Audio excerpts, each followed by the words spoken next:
Bapak, Ibu, Saudara-saudari sekalian yang terkasih, salam damai untuk kita semua.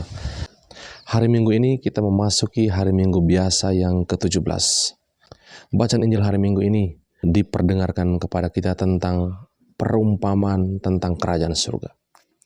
Ada 3 perumpamaan yang Yesus berikan kepada kita semua. Yang pertama, perumpamaan tentang harta yang terpendam.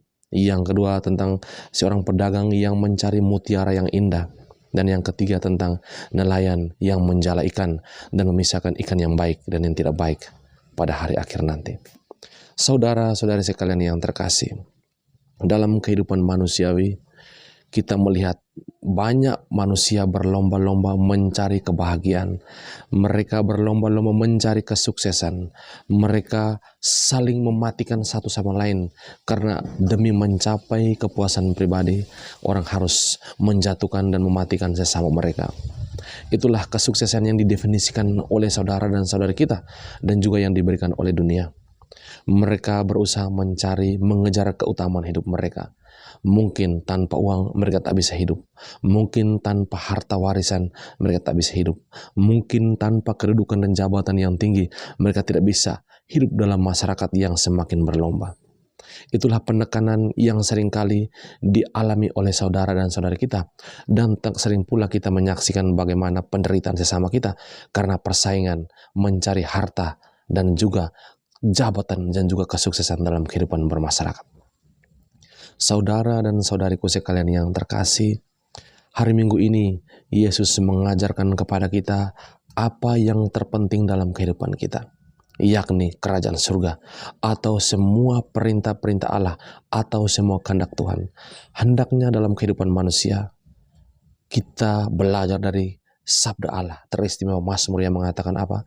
Utamakanlah dulu kerajaan surga, dan semuanya akan ditambahkan kepadamu.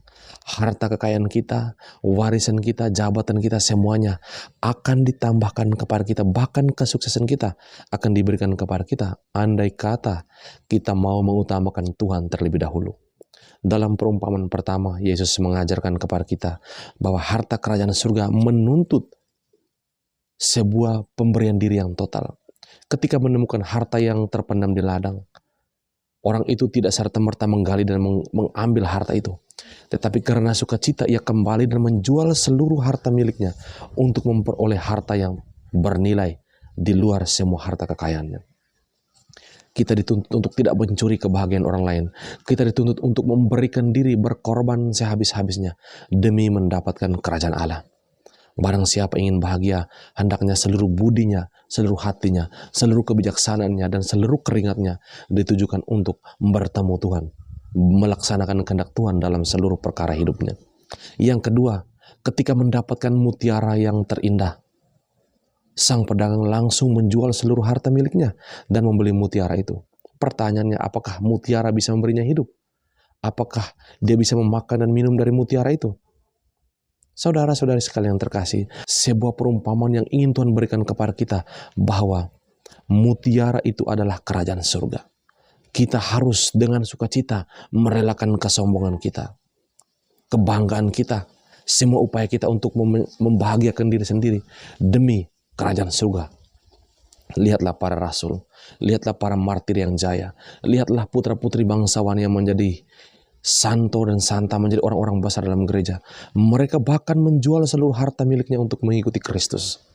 Lalu pertanyaannya, mengapa kita begitu egois ketika kita sudah dihadiahkan Tuhan dengan berbagai macam kesuksesan, kekayaan, harta milik, dan juga talenta? Mengapa kita kikir untuk berbagi? Bacaan Injil hari ini juga memberikan tantangan kepada kita bahwa pada hari akhir nanti semua manusia akan diukur berdasarkan besarnya cintanya kepada mereka. Hal yang tidak baik atau pribadi-pribadi yang tidak baik dalam kehidupannya, yang tidak bermurah hati, yang tidak ingin berkorban demi kerajaan surga, mereka-mereka itu akan dibuang keluar dari kerajaan surga. Dan yang sudah jelas, mereka akan menderita dalam alam penyiksaan yang kekal. Dan barang siapa yang rela bermurah hati terhadap sesamanya, tekun melaksanakan kehendak Tuhan, rajin beribadah dan memberi kasih kepada sesama, orang-orang itulah yang akan dihargai Tuhan dengan kebahagiaan besar dalam kerajaan surga. Saudara-saudari sekalian yang terkasih, menjadi pengikut Kristus, menjadi Kristiani, menjadi seorang Katolik tidaklah mudah. Menjadi seorang Katolik tidaklah sebatas pada penampilan atau pakaian kita atau dandanan kita. Tetapi menjadi seorang Katolik adalah menjadi pribadi yang rela meninggalkan segala sesuatu. Meninggalkan sesuatu yang berharga dalam hidupnya. Bahkan nyawanya sendiri demi kerajaan surga. Mari kita belajar dari ajaran gereja. Mari kita belajar dari Kristus sendiri. Bahwa hidup kita hanyalah untuk Tuhan. Tuhan memberkati kita semua.